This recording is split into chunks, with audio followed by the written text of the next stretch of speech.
Hola amigos, ¿qué tal? Stuart here from Spain Speaks with an update video today. We'll go through some of the main newspapers as we normally do, check out what's happening here in the press around the country. Today we'll have a look firstly at El País, then El Mundo, El Confidencial, then the state broadcaster RTVE. Then at the end of the video we'll go into the comment section and check out what is happening there. Now I'm sure that most of you are aware that we suffered another setback when it comes to the vaccination campaign here in Spain or in Europe. Yesterday, with the suspension of the Janssen vaccine, the government had pinned its hopes on that vaccine to vaccinate 70% of the population by the end of summer. But of course now with that suspension, another setback on the cards, unfortunately, or at least that's what it seems. But we'll check out what the press has to say about that topic today. And we can see that the main story that El País is going with there on the left, los problemas de Janssen complican el plan de España para vacunar pronto al 70% de la población. So the problems with Janssen complicate Spain's plan to vaccinate 70% of the population soon. And there's a headline below that says now it's Janssen's turn. So there we go, the Janssen vaccine today taking up all of the headlines in newspapers around the country. We saw yesterday the decision in the United States to suspend vaccinations with this vaccine, and of course that led to the European arm of the company deciding not to roll out the vaccine as planned. Apparently the trucks were loaded and about to set off to take the vaccine to the various European countries, but of course they received the call and decided to send the trucks back to the factory. So another setback to the vaccination plan here in Spain and the European Union, and basically I don't know where we're going to go from here, because every day when these problems arise, that 70% target set by the government seems very, very difficult to achieve. But the government is optimistic. They came out yesterday and said that this is only going to be a minor setback, maybe only a week at the most. Nobody really knows, but there's a group of people here between the ages of 70 and 80 that were waiting to be vaccinated with the Janssen vaccine this week, and of course that has also been suspended. Now we'll go back into the news and click on this opinion piece, the one that reads now it's Janssen's turn, and we can see the suspension of the vaccine by the North American agencies follows in the wake of AstraZeneca in Europe. And the article goes on to talk about all of the frustrations that are going to arise as a result of this suspension, and as if we didn't have enough problems already, especially the ones experienced a few weeks ago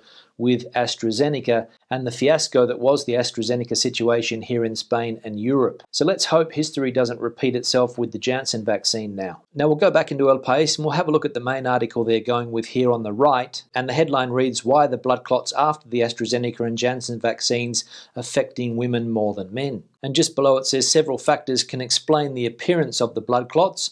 The risk is less than that caused by the use of contraceptives. So there we go, according to that article there, riskier to use some contraceptives than these two vaccines. And I saw yesterday the figures in the United States. Apparently 6 people have been affected by blood clots out of some 7 million people vaccinated. So are we taking too many precautions, or should we just get on with vaccinating as many people as possible? That, I'm sure, is the question that a lot of people want answered. Now we'll leave El País there, go to El Mundo, check out what is happening there. And Parliament here in Spain was in session today, and the Prime Minister Pedro Sánchez gave a speech. So we'll click on that one, and the headline reads, "Pedro Sánchez draws an idyllic panorama of funds and vaccines, rules out extending the state of alarm, and proposes to resist the coronavirus crisis with individual responsibility." So Mr. Sánchez painting an idyllic picture of what's going on around the country at the moment when he addressed Parliament this morning, saying that there's no real problems with the vaccination campaign, only a small setback this one, and the government's got plenty of aces up its sleeves to keep the vaccination plan on track and get that 70% of the population vaccinated by the end of summer.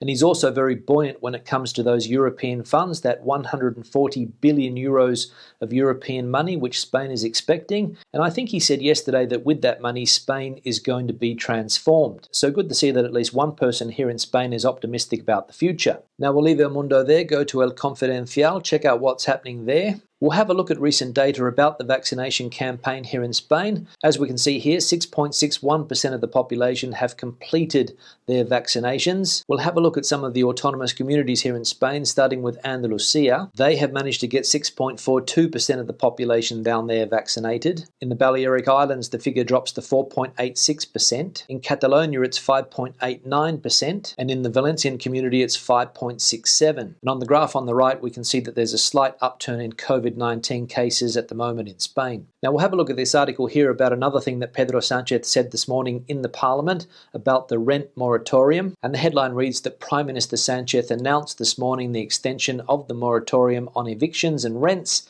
until the 9th of August. The extension of this part of the social shield will therefore protect people regardless of whether or not the state of alarm is lifted. So some relief there for people that are having trouble paying rent or their mortgages at the moment.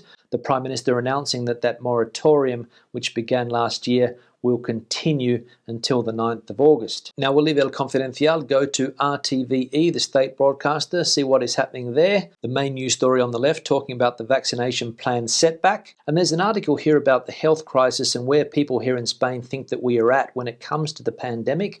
So we'll click on that one. And the headline reads that more than 50% of Spaniards believe that the worst of the pandemic is over. And I think that is a fairly true reflection of what people are thinking here in the country at the moment. The majority of people that I speak to seem fairly optimistic that we have got the worst of the pandemic behind us, and people are optimistic that things are going to improve going forward. And I'm sure that if the vaccination plan does speed up in coming months, more and more people's optimism will grow. Now we'll leave the news there and go into the comment section, check out what is happening there. And we'll have a look at this one here from David. If you have 40% youth unemployment, isn't extending retirement fueling this? The young tend to be more hungry and enthusiastic, and at the end of your working life, you're just counting the days off. Yeah, David, thanks for the comment. Obviously in relation to something that we looked at yesterday regarding the Social Security Minister and his plan to give people money if they postpone their retirement. I think something like 12,000 euros in total for people who decide to do this. It's only a plan, there's nothing official yet. But there were a few people a little bit skeptical about that plan yesterday. Some politicians around the country asked the same question as you. What about youth? What happens to them? Isn't it going to be harder for them to break into the labour market, get their hands on good jobs if people are retiring later? And that theory does make sense. Spain, as we know, has a huge problem with youth unemployment. You mentioned there 40%, but I think in some parts of the country it's even over 40%, maybe even 50, 55, even 60% in some parts of Spain. And a lot of young people just can't find a job. So we'll see how this debate plays out in coming months. As we know, the European Union wants Spain to reform its pension system. That's one of the strings attached to that 140 billion euros that Spain wants to get its hands on from the European Union. And they also have to reform the labour market and the tax system. So we'll see what some of the plans that the government puts on the table in coming weeks in order to fix those problems. We'll have a look at this one here from Kenny Y. Hi Stuart, our holiday to Benidorm from Edinburgh with Jet2 on June the 26th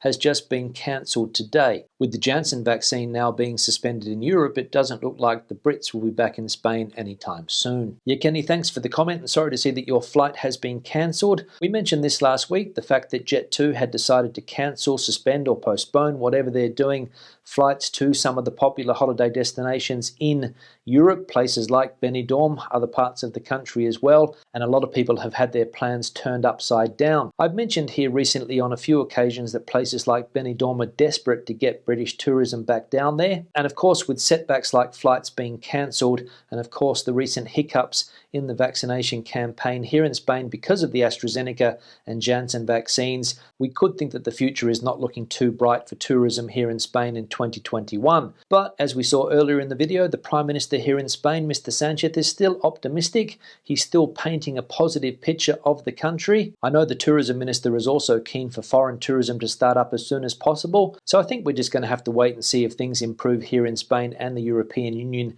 in the lead up to those summer months. On that note, I'll start to wrap the video up. Questions and comments, please leave them in the section below. Debate the situation out as you normally do. Give the video a thumbs up if you liked it, thumbs down if you didn't. I'll see you in the next one. Hasta luego.